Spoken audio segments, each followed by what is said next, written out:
आपका स्वागत है। मैं Somvir Singh, founder of Kyara astrology.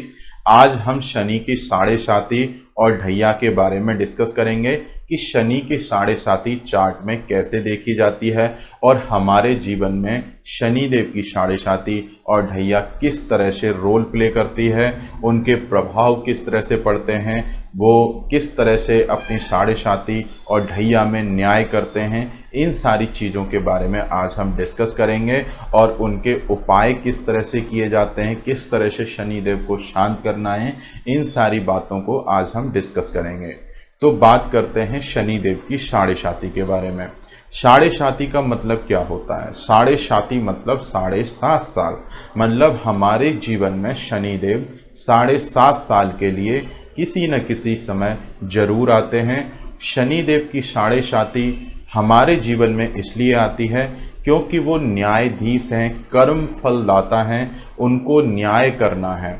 अब न्याय करेंगे, जैसे भी हमारे जीवन में कर्म होंगे, अच्छे कर्म होंगे तो वो अच्छा न्याय करेंगे, और अगर बुरे कर्म होंगे तो शनि की साढ़े साती बुरा प्रभाव देती है। और शनि देव पुराने जन्मों के हिसाब से भी रिजल्ट्स देते हैं कि हमारे प्रारब्ध में किस तरह के कर्म थे और इस जीवन में हमने किस तरह के कर्म किए हैं, किसी के साथ धोखाधड़ी करी है, किसी के पैसे मारे हैं, तो उन सारी चीज़ों के वो न्याय यहाँ पर करते हैं। इसीलिए इंसान को अपने जीवन में हमेशा एक अच्छा कर्म करना चाहिए, अपनी तरफ से उसको जानबूझकर कभी भी सामने वाले इंसान के साथ में बुरा नहीं करना चाहिए, क्योंकि शनि देव की जब साढ़े साती ढैया चलेगी तब वो बड़ी कष्टकारी निकलेगी, क्योंकि हमने प्रारब्ध में कर्म को गलत कर दिया।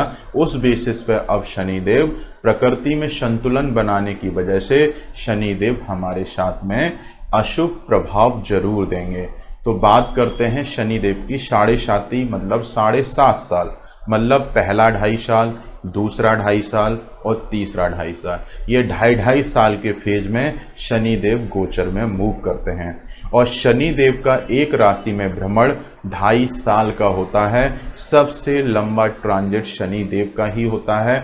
बहुत धीमी चाल से शनि देव चलते हैं। तो साढ़े साती के प्रभाव भी पहले 2.5 साल में धीमे धीमे बढ़ते हैं, दूसरे 2.5 साल में तेजी से हो जाते हैं, फिर लास्ट के 2.5 साल में थोड़े से कम हो जाते हैं। तो इस तरह से शनि देव की साढ़े साती प्रभाव देती है। अब हम ये कैलकुलेट करना सीखेंगे कि साढ़े साती और ढैया देखी कैसे जाती है। तो शनि देव की साढ़े साती देखने के लिए हमें लग्न कुंडली की जरूरत पड़ती है, और हमें ये जानने की जरूरत रहती है कि लगन चार्ट में हमारे चंद्रमा किस राशि में बैठे हैं, तो वहाँ से हमें राशि के बारे में जानकारी मिलती है। तो अगर जैसे मान लीजिए ये मेष लगन का चार्ट है और ये मेष लगन के चार्ट में चंद्रमा इस कुंडली में अगर 10th हाउस में अगर बैठे हुए हैं, मतलब मकर राशि में अगर चंद्रमा बैठे हुए हैं, तो इस जातक की जो राशि जो बनेगी, चंद्र राशि जो बनेगी, वो मकर राशि बनेगी। अब यही मकर राशि डिसाइड करेगी कि साढ़े साती और ढैया कब चलेगी। उसी के बेसिस पर उस इंसान की साढ़े साती स्टार्ट हो जाती है। तो हमने देखा कि जन्म लगन कुंडली में चंद्रमा अगर मकर राशि में अगर बैठे हुए हैं तो साढ़े साती कब चलेगी। शनि देव के गोचर की हमें पोजीशन रीड करनी है कि शनि देव हमारे गोचर में किस राशि में मूव कर रहे हैं, तो हमें इस बारे में जानकारी होनी चाहिए। तो इसका प्रिंसिपल क्या कहता है कि हमारी पहले ढैया मतलब पहला ढैया मतलब 7.5 साल का जो पहला 2.5 साल है वो हमारे जीवन में कब चलेगा, उसकी जानकारी हम लगन कुंडली के चंद्रमा और गोचर के शनि देव के कंपैरिजन से निकालेंगे। जब गोचर के शनि देव का भ्रमण लगन कुंडली में बैठे हुए चंद्रमा से एक भाव पहले आ जाए तो उस इंसान की साढ़े साती का पहला 2.5 साल स्टार्ट हो जाता है। अब जैसे फॉर एग्जाम्पल के लिए अगर ये मेष लगन के चार्ट में शनि देव मकर राशि में अगर बैठे हुए हैं और गोचर में जब शनि देव, गोचर मतलब ट्रांजिट मतलब करंट सिचुएशन में शनि देव किस राशि में भ्रमण कर रहे हैं, तो शनिदेव अगर फॉर एग्जाम्पल के लिए मान लेते हैं कि इसकी साढ़े साती कब चलेगी, जब शनि देव का भ्रमण एक घर पहले आ जाएगा, मतलब मकर राशि में चंद्रमा बैठे हुए हैं, इससे एक घर पीछे हमारी धनु राशि लिखी हुई है। जब शनि देव हमारे इस जातक के लिए, शनि देव जब धनु राशि में जब भ्रमण करेंगे, जैसे ही वो धनु राशि में एंट्री करेंगे, जिस डेट, जिस ईयर, जिस मंथ में शनि देव धनु राशि में एंट्री करेंगे, इस जातक की साढ़े साती का पहला 2.5 साल स्टार्ट हो जाएगा। तो आपने जाना कि शनि देव की साढ़े साती का पहला 2.5 साल कैसे कैलकुलेट करते हैं। जब शनि देव का भ्रमण कुंडली में स्थित चंद्रमा से एक भाव पहले आ जाए, तब शनि देव की साढ़े साती का पहला 2.5 साल चलता है। अब बात करते हैं दूसरे 2.5 साल के बारे में कि साढ़े साती का दूसरा ढैया कब चलेगा। जब यही शनि देव जब धनु राशि में आ गए तो इस राशि में ये 2.5 साल तक रहेंगे।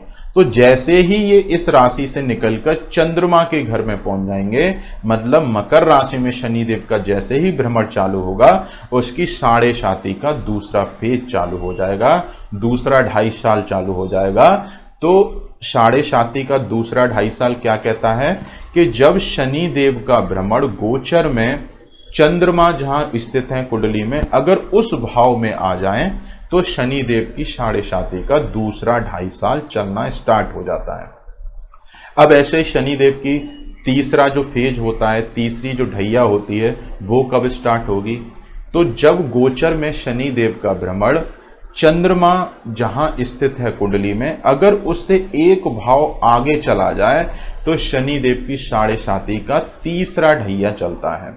तो फॉर इस चार्ट में कैसे देखेंगे, जब शनि देव हमारे कुंभ राशि में आ जाएंगे भ्रमण करते हुए, तब उस इंसान की साढ़े साती का तीसरा फेज चलेगा।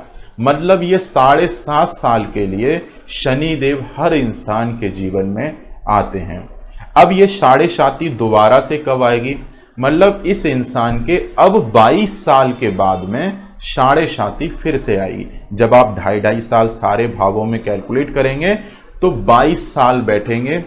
22 साल मतलब इस इंसान की साढ़े साती पुनः 22 साल बाद स्टार्ट होगी।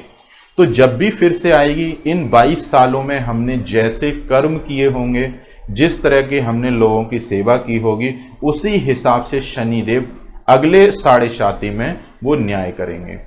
तो ये तो हो गई शनिदेव की साढ़े साती हम चार्ट से कैसे देखते हैं।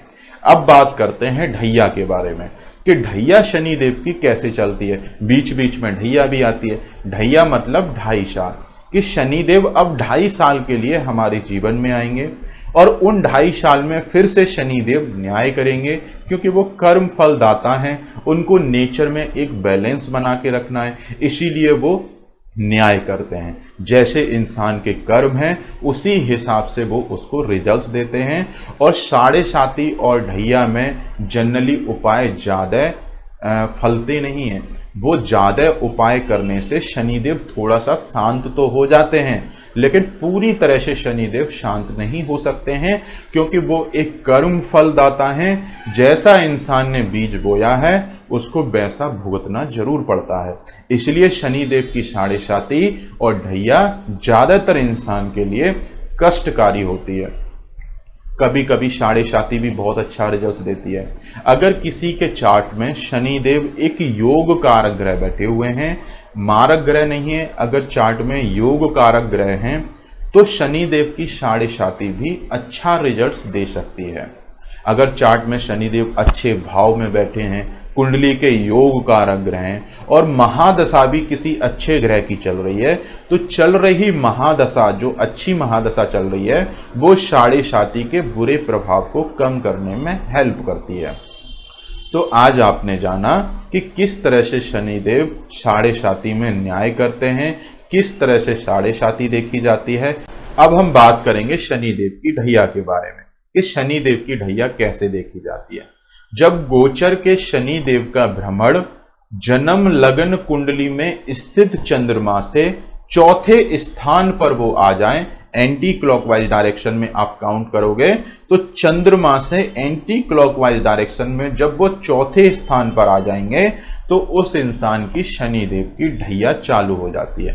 फॉर एग्जाम्पल के लिए अगर ये मिथुन लगन, फॉर एग्जाम्पल के लिए अगर ये कन्या लगन का चार्ट है और चंद्रमा सपोज दैट इनके 7th हाउस में बैठे हुए हैं और 7th हाउस में राशि लिखी हुई है मीन राशि, तो इनकी चंद्रमा की राशि हो गई मीन राशि। तो मीन राशि से चौथे स्थान पर एंटी क्लॉकवाइज डायरेक्शन में आप काउंट कीजिए कि 1 2 3 4 मतलब 10th हाउस पे आ गए, और 10th हाउस में कौन सी राशि लिखी हुई है? मिथुन राशि। तो जैसे ही शनिदेव का भ्रमण मिथुन राशि में स्टार्ट होगा उस इंसान की शनिदेव की ढैया स्टार्ट हो जाएगी। तो ये तो हो गया एक तरीका। और शनिदेव की ढैया कैसे देखी जाती है? अगर गोचर में शनिदेव का भ्रमण कुंडली में स्थित, लगन कुंडली में स्थित चंद्रमा से 8वीं पोजीशन पे हो जाए, मतलब अपने से 8वें पर आ जाए, तो शनिदेव की फिर से ढैया चालू हो जाएगी। तो आपने जाना, अब फिर से कैलकुलेट कर लीजिए कि 8वां भाव कहां पड़ेगा। अगर चंद्रमा 7th हाउस में बैठे हुए हैं तो वहां से 8वां काउंट करोगे तो वो दूसरे घर पे पहुंचेंगे, और दूसरे घर में राशि कौन सी लिखी हुई है? 7th राशि, मतलब तुला राशि।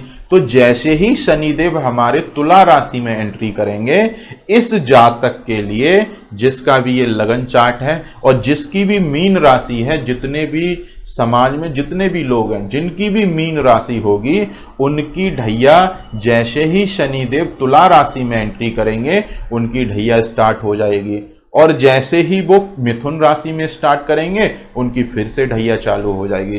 तो आज आपने जाना कि शनिदेव की ढैया और साढ़े साती किस तरह से देखी जाती है। अब इनके प्रभाव को कम कैसे किया जाएगा, साढ़े साती के बुरे प्रभाव से कैसे बचा जाएगा? देखिए, वो तो एक न्यायाधीश है, शनिदेव न्यायाधीश हैं, तो न्याय वो अवश्य करेंगे। उनके बुरे प्रभाव को थोड़ा सा शांत किया जा सकता है, लेकिन पूरी तरह से खत्म नहीं किया जा सकता, क्योंकि शनिदेव नेचर में बैलेंस बना के रखते हैं। अगर वो बैलेंस नहीं बनाएंगे, अगर वो पक्षपात करने लगेंगे, किसी के ज्यादा पाठ पूजन करने से अगर कर्म को ही वो फल ना दें, तो ऐसा वो शनिदेव के विरुद्ध हो जाएगा। इसलिए शनिदेव की साढ़े साती और ढैया मैक्सिमम लोगों के लिए कष्टकारी जाती है, चाहे आप जितने भी उपाय कर लो। उपाय करने से उनको थोड़ा सा शांत जरूर किया जा सकता है, उनके ज्यादा बुरे अशुभ प्रभाव से बचा जा सकता है, इसीलिए उपाय फॉलो किए जाते हैं। लेकिन जैसे ही साढ़े साती लगती है उसकी मुसीबतें कहीं ना कहीं बढ़ती जरूर हैं। अब उपाय किस तरह से किए जाएंगे, किस तरह से उनका प्रभाव को कम किया जाएगा?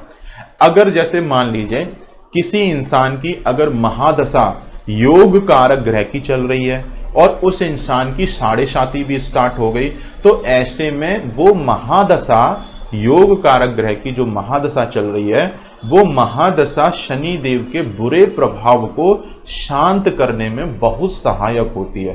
कहीं ना कहीं वो साढ़े साती के बुरे प्रभाव को कम जरूर कर लेती है। और दूसरा तरीका क्या होता है चार्ट से, अगर किसी योग कारक ग्रह की दृष्टि शनि देव के ऊपर पड़ जाए, तो वो योग कारक ग्रह जो है शनि देव के बुरे प्रभाव को कहीं ना कहीं शांत जरूर कर लेता है। तो इसलिए हमें ये चार्ट में देखना पड़ेगा कि हमारे चार्ट में योग कारक ग्रह कौन कौन से हैं और वो अच्छे घरों में कहां बैठे हुए हैं, और कौन से ग्रह की दृष्टि हमारे शनि देव पर है, तो वो शनि देव के साढ़े साती के बुरे रिजल्ट्स में कमी लेके आ जाएगी। तो ये तो हो गए चार्ट के हिसाब से किस तरह से कमी आएगी। अब इनके उपाय कैसे फॉलो किए जाएंगे, मतलब आपको शनि देव का पाठ पूजन करना है। आफ्टर सनसेट हर शनिवार को ओम शम शनिश्चराय नमः का जाप करना है। कोशिश कीजिएगा कि प्रतिदिन ये शाम को सूर्यास्त के बाद में शनि देव के आगे नमन करना है, उनसे क्षमा प्रार्थना मांगनी है। जो भी आपसे गलतियां हुई हैं उनके लिए आपको उनसे क्षमा मांगना है कि आगे हमसे इस तरह की गलती नहीं होगी, कि हे शनिदेव हमें क्षमा कर दीजिए, अपनी कृपा दृष्टि दया दृष्टि बनाए रखिए, और प्रतिदिन उन शनिदेव का मंत्र जाप कीजिए। तो जैसे ही आप मंत्र जाप करोगे प्रतिदिन, उनके बुरे प्रभाव को शांत करने में हेल्प मिल जाएगी। दूसरा तरीका, आप पीपल के पेड़ को सादा जल देने की आदत बना लीजिए। हर शनिवार को सूर्यास्त के बाद में पीपल के पेड़ को जल अवश्य दें। एक सरसों का तेल का दीपक वहां पर अवश्य जलाएं। ऐसा करने से शनि देव शांत होना स्टार्ट हो जाते हैं, शनि देव के बुरे प्रभाव में कमी आ जाती है। तो आपको पीपल के पेड़ की पूजा करनी है, वहां पर एक सरसों का तेल का दीपक भी जला देना है और आफ्टर सनसेट पीपल के पेड़ को सादा जल दे सकते हैं। अब जल सूर्यास्त के बाद दें या सुबह दें या दोपहर में दें। देखो, शनि देव पीपल के पेड़ को जल किसी भी समय दिया जा सकता है। आप रात में भी उठ के जल दे सकते हैं, शाम को भी दे सकते हैं, क्योंकि पूरे ब्रह्मांड में पीपल का पेड़ एक ऐसा वृक्ष है जो 24 घंटे जागता है, 24 घंटे ऑक्सीजन देता है। वो पेड़ कभी सोता ही नहीं है। तो जो इंसान सोता ही नहीं है या जो पेड़ सोता ही नहीं है, उसको आप खाना किसी भी समय दे सकते हैं, चाहे वो रात्रि का ही समय क्यों ना हो।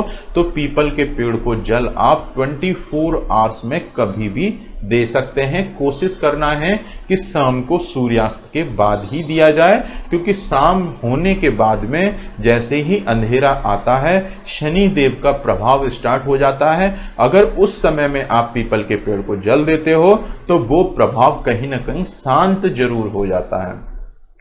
और क्या करना है शनि देव के प्रभाव को शांत करने के लिए? आप शनि देव की चीजों का दान करना चालू कर दीजिए।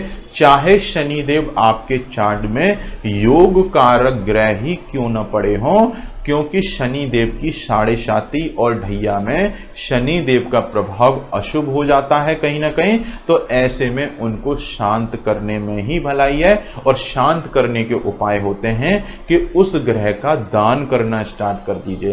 क्योंकि अशुभ प्रभाव पड़ेगा तो शनि देव की नेगेटिव एनर्जी शरीर में बढ़ेगी, और नेगेटिव एनर्जी कम करने का सिर्फ और सिर्फ 2 ही तरीके होते हैं कि शनि देव से रिलेटेड चीजों का आप दान कर दो या उनकी चीजों का जल प्रवाह कर दो। जल प्रवाह जैसे क्या कर सकते हैं?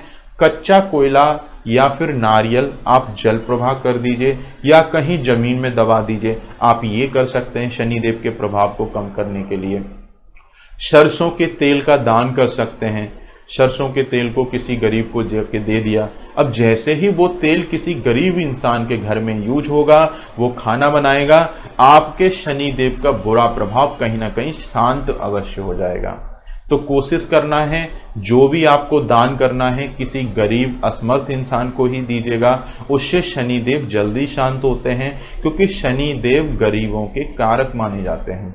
जितने भी समाज में गरीब लोग हैं, मजदूर लोग हैं, निम्न स्तर के कर्मचारी हैं, जैसे हमारे छोटे स्तर के जो कर्मचारी होते हैं, जो झाड़ू पोंछा करते हैं, जो चपरासी की नौकरी करते हैं, अगर आप उन लोगों की हेल्प करते हो तो शनि देव बहुत जल्दी शांत हो जाते हैं, क्योंकि वो साक्षात शनि देव के कारक हैं। जितने भी निम्न वर्ग के कर्मचारी हैं वो सारे शनि देव के कारक माने जाते हैं। और जो ईमानदारी से मेहनत करके पैसे कमाते हैं लेकिन फिर भी उनके घर का गुजारा नहीं होता है, ऐसे में उस इंसान की मदद करने से शनि देव के बुरे प्रभाव इजीली शांत हो जाते हैं। तो कोशिश करनी है आपको, जब भी आप दान कीजिएगा गरीबों को ही दान कीजिएगा, विकलांग असहाय लोगों को दान कीजिएगा। क्योंकि विकलांग असहाय लोग जो कुष्ठ रोगी हैं उनकी मदद करने से शनिदेव प्रसन्न होते हैं, क्योंकि वो कहीं ना कहीं शनिदेव के बुरे प्रभाव में आकर वो लोग पीड़ित हुए हैं। तो ऐसे में वो शनिदेव के कारक जरूर माने जाते हैं। अगर उन लोगों को आप कुछ भी खाने पीने को भी देते हैं या तेल का दान करते हैं या फिर कुछ भी खाने की चीजें आप उनको देते हैं, तो ऐसे में शनिदेव का प्रभाव बहुत ज्यादा शांत हो जाता है। अब मैं आपको एक बहुत अच्छी बात बताता हूं कि किस तरह से शनिदेव के प्रभाव को शुभ करना है। देखिए, जब भी आपके 6.5 और ढैया चले, आप समझ लीजिए कि शनिदेव आपको कष्ट देने वाले हैं। आपके कर्म कहीं ना कहीं आपसे गलत हुए हैं, उसी के बेसिस पर वो न्याय करेंगे। आपने किसी इंसान की बुराई की होगी, किसी के साथ में गलत किया होगा, गलत तरीके से हो सकता है पैसे कमाए होंगे। अगर आपने ये सारी चीजें, कुछ भी गलतियां हुई हैं आपसे, तो सबसे पहले शनिदेव से क्षमा मांगना स्टार्ट कर दीजिए। उनसे नित्य उनसे हाथ जोड़कर सुखना मांगिए, उनसे क्षमा प्रार्थना कीजिए, जिससे कि शनिदेव के बुरे प्रभाव शांत हो जाएं। और जब भी 7.5 चले तो एक अच्छा कर्म करना स्टार्ट कर दीजिएगा। जितना गरीबों की मदद आप कर सकते हैं उतना मदद जरूर कीजिएगा, क्योंकि शनिदेव कर्म फलदाता हैं। तो जो आपने पिछले समय में जो कर्म किए थे उसी के बेसिस पर वो 7.5 में रिजल्ट दे रहे हैं। अब 7.5 चलेगी 7.5 साल के लिए। तो इन 7.5 सालों में जैसे भी आपने कर्म किए होंगे तो उनका भी रिजल्ट्स वो शनिदेव उसी 7.5 में जरूर देंगे।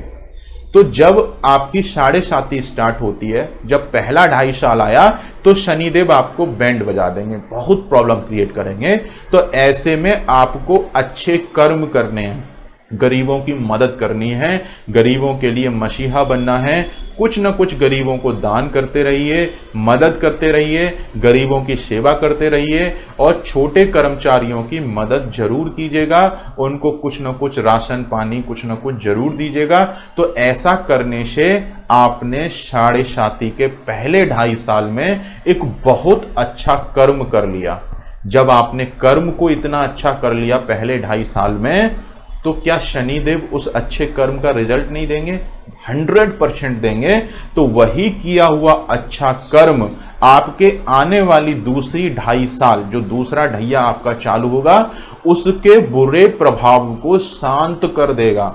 क्योंकि आपने बहुत अच्छा कर्म कर दिया, उनसे क्षमा प्रार्थना करी।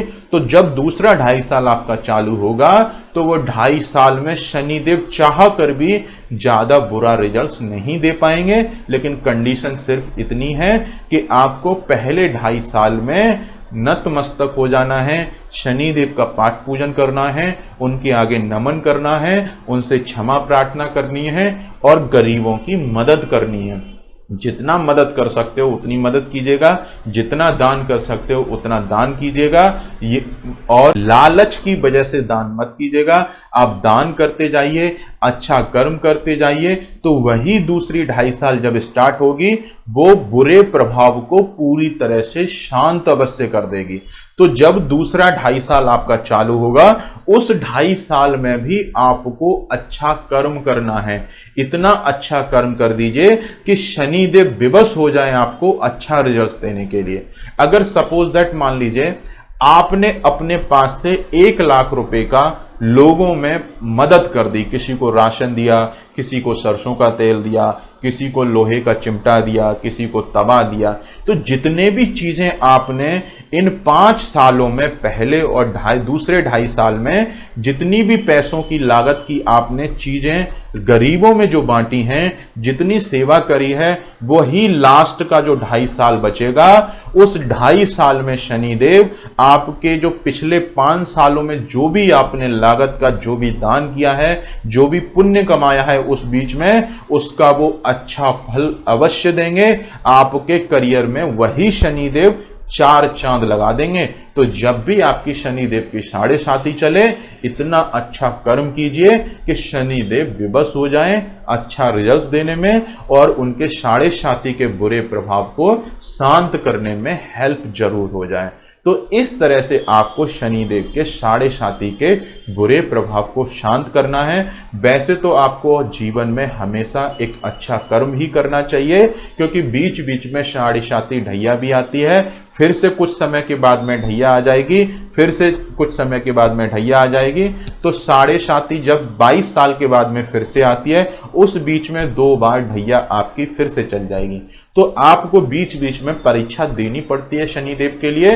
तो ऐसे में आप एक बहुत अच्छा कर्म कीजिए, किसी की बुराई मत कीजिए, निम्न स्तर के कर्मचारियों के साथ में बुरा व्यवहार मत कीजिए, हमेशा उनको खुश रखिए।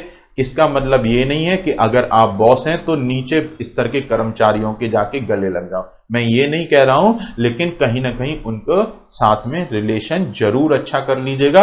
आपकी लाइफ में आ रही प्रॉब्लम्स अपने आप शांत हो जाएंगे। और यही सारी चीजें आपको ढैया में भी करनी है, क्योंकि ढैया में भी शनिदेव आपके न्याय को न्यायाधीश की तरह वो अच्छे बुरे कर्मों के रिजल्ट्स जरूर देते हैं। तो तो आपने जाना किस तरह से शनिदेव को शांत करना है। मैं एक बार उपायों को फिर से टैली करा देता हूं। आप पीपल के पेड़ को जल दीजिए, वहां दीपक जला दीजिए, लोहे की बनी हुई कोई भी चीज जैसे तवा हुआ, चिमटा हुआ, आप उन चीजों का दान करना स्टार्ट कर दीजिएगा। सरसों के तेल का आप दान कर सकते हो, शनि देव के पैरों पर थोड़ा सा सरसों का तेल चढ़ा सकते हो और आप उनको दान कर दीजिएगा। और काले तिल चींटियों को जरूर डालिएगा। काले तिल चींटियों को डालने से शनि देव के बुरे प्रभाव को शांत जरूर कर लिया जाता है। तो काले तिल चींटियों को डालिए या काले तिल दान कर दीजिएगा, ये सारी चीजें कीजिएगा। और ओम शम शनिश्चराय नमः का प्रतिदिन सूर्यास्त के बाद में मंत्र जाप जरूर कीजिएगा। कम से कम 5 मिनट, मैक्सिमम 15 मिनट आप कर सकते हैं। सोने से पहले या शाम को सूर्यास्त के बाद में बिस्तर पर बैठकर भी आप कर सकते हैं। शनि देव के आप प्रणाम कीजिए, उनको नमन कीजिए। और वेस्ट डायरेक्शन की तरफ शनि देव का प्रभाव ज्यादा माना जाता है, तो आप उस तरफ भी चेहरा करके कर सकते हैं। वैसे तो मंत्र जाप सबसे ज्यादा फलदायी होता है जब आप ईस्ट की तरफ चेहरा करके जब भी मंत्र जाप करेंगे तो वो आपको ज्यादा अच्छा फल देता है। फिर चाहे वो शनि देव का मंत्र ही क्यों ना हो, बहुत सारे लोग शनि देव की डायरेक्शन वेस्ट डायरेक्शन मानते हुए वो चेहरे को वेस्ट की तरफ रखने के लिए बोलते हैं। वो करना चाहें तो आप कर सकते हैं, लेकिन बहुत अच्छा अगर आपको परिणाम चाहिए, बहुत अच्छा रिजल्ट्स चाहिए, तो आप ईस्ट की तरफ चेहरा करके कीजिएगा। क्योंकि ईस्ट की तरफ से हमारे सूर्यदेव उदय होते हैं। वो दिशा आपके मंत्रों के लिए बहुत ज्यादा प्रभावशील होती है। तो जब भी आप मंत्र जाप कीजिए, आपका चेहरा ईस्ट की तरफ होना चाहिए। इस तरह से आपके मंत्रों की संख्या में बहुत ज्यादा अच्छा फल मिलता है। जितने भी आपने मंत्र पढ़े हैं उसके रिजल्ट्स में वृद्धि हो जाती है। तो मंत्र जाप हमेशा ईस्ट की तरफ चेहरा करके ही कीजिएगा, आपको बहुत अच्छा रिजल्ट्स मिलेगा। तो आज आपने आसान भाषा में जाना कि किस तरह से हम 7.5 ढैया कैलकुलेट करते हैं और उनके उपाय किस तरह से किए जाएंगे और किस तरह से हमें अपने कर्मों को अच्छा रखना है, क्योंकि वो कर्म फलदाता हैं। कर्मों का रिजल्ट्स तो हमको मिलेगा ही, बस उनके प्रभाव को हम कम और ज्यादा कर सकते हैं, लेकिन वो पूरी तरह से जीरो नहीं किया जा सकता। वो न्यायाधीश हैं, रिजल्ट्स जरूर देंगे। इसीलिए अच्छा कर्म कीजिए और जीवन में आगे बढ़ते रहिए। अगर आपको वीडियो अच्छी लगी हो तो वीडियो को लाइक कीजिएगा, शेयर कीजिएगा और चैनल को सब्सक्राइब कर लीजिएगा और बेल आइकन को प्रेस कर लीजिएगा, जिससे आने वाली वीडियो के नोटिफिकेशंस आपको मिल सकें, टाइम पर वीडियो आप देख सकें। धन्यवाद।